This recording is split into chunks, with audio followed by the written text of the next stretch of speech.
రేపటి నుంచి 3 రోజుల పాటు పోలవరంలో కేంద్ర నిపుణుల బృందం పర్యటించనుంది. గ్యాప్ 1, గ్యాప్ 2 ప్రాంతాల్లో నిర్మిస్తున్న డయాఫ్రమ్ వాల్ పనుల నాణ్యతను ఈ బృందం పరిశీలించనుంది.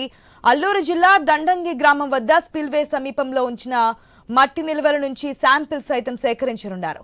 ఈ బృందంలో కేంద్ర material and soil research centre నిపుణులు B Siddharth Hedao, scientist ARO Vipul Kumar గుప్తాలున్నారు. త్వరలోనే మరొకసారి ప్రాజెక్టు ప్రాంతంలో విదేశీ నిపుణుల బృందం కూడా పర్యటనకు రానుంది.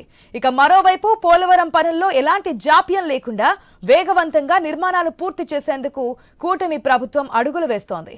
ఇప్పటికే కొత్తగా నిర్మిస్తున్న డయాఫ్రమ్ వాల్ నిర్మాణ పనులను కాంట్రాక్ట్ సంస్థలు వేగవంతం చేశాయి. గ్యాప్ 1, గ్యాప్ 2 ప్రాంతాల్లో నిర్మిస్తున్న డయాఫ్రమ్ వాల్ నిర్మాణంలో తీసుకుంటున్న జాగ్రత్తలను కేంద్ర నిపుణుల బృందానికి వివరించనున్నారు.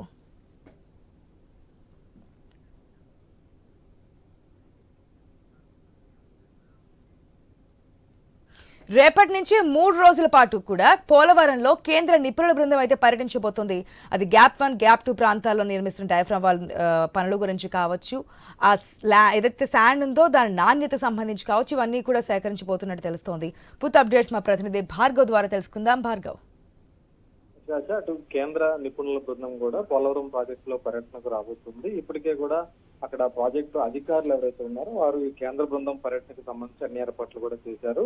ప్రధానంగా ప్రాజెక్టు లో డయాఫ్రమ్ వాల్ దెబ్బతినడం, దాదాపు 450 కోట్ల నిర్మాణంతో నిర్మించిన ఈ డీ వాల్ పూర్తిగా నిరుపయోగంగా పడిపోవడంతో మరొక 900 కోట్ల రూపాయల అదనపు వ్యయంతో కొత్త డీ వాల్ నిర్మిస్తున్నారు.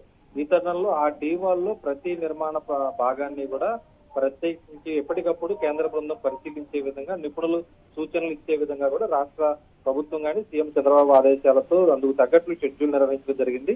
ఇప్పటికే దాదాపు 200 మీటర్ల వరకు కూడా ఈ డీ వాల్ నిర్మాణంలో భాగంగా కూడా నిర్మాణం పూర్తవడం అయితే జరిగింది. అయితే ఇందులో వాడుతున్నటువంటి మట్టికి సంబంధించి, సాయిల్ కి సంబంధించి అది నాణ్యత ఏ విధంగా ఉంది అనేది కూడా ఎప్పటికప్పుడు పరిశీలిస్తున్నటువంటి పరిస్థితి కూడా ఉంది. అది పరిశీలించేందుకే నేడు కేంద్ర బృందం కూడా రాబోతున్నారు. మొత్తం 3 రోజుల పాటు కూడా ఆ ప్రాజెక్టు ప్రాంతంలో ప్రధానంగా స్పిల్వేకు కుడివైపు, ఎడంవైపు, ఒకవైపు ఏలూరు జిల్లా, ఒకవైపు అల్లూరు జిల్లా ఉన్న ప్రాంత నేపథ్యంలో ఆ 2 ప్రాంతాల్లో కూడా ప్రధానంగా వీరు పరిశీలిస్తారు. అక్కడ ఉన్నటువంటి శాంపిల్స్ అన్ని కూడా పరిశీలించి ఆ డయాఫ్రమ్ వాల్, డీ వాల్ నిర్మాణంలో వాటిని కలిపేందుకు, మిశ్రమించేసేందుకు కూడా ఎటువంటి నాణ్యత లోపాలు ఏమైనా ఉన్నాయా అనేది గుర్తించేందుకు ఈ బృందం రాబోతున్నట్టు తెలుస్తుంది.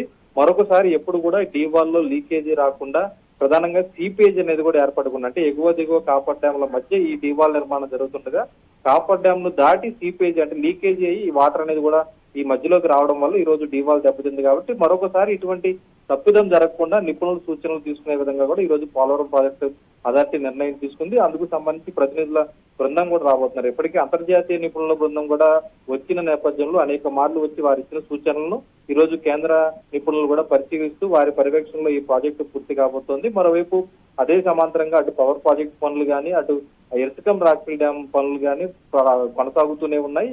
ఈ నిర్మాణ పనులు కూడా వేగవంతంగా చేసేందుకు రాష్ట్ర ప్రభుత్వం కూడా సీఎం చంద్రబాబు పర్యటన తర్వాత వేగవంతం చేసిందని కూడా చెప్పుకోవచ్చు. ప్రధానంగా ప్రాజెక్టులో నిర్మాణ పనులతో పాటు అటు పునరావాస పనులు, అలాగే నిర్వాసితులకు ఇవ్వాల్సినటువంటి ప్యాకేజీ కూడా కాస్త వేగం పుంజుకుందని కూడా చెప్పుకోవచ్చు. ఆశ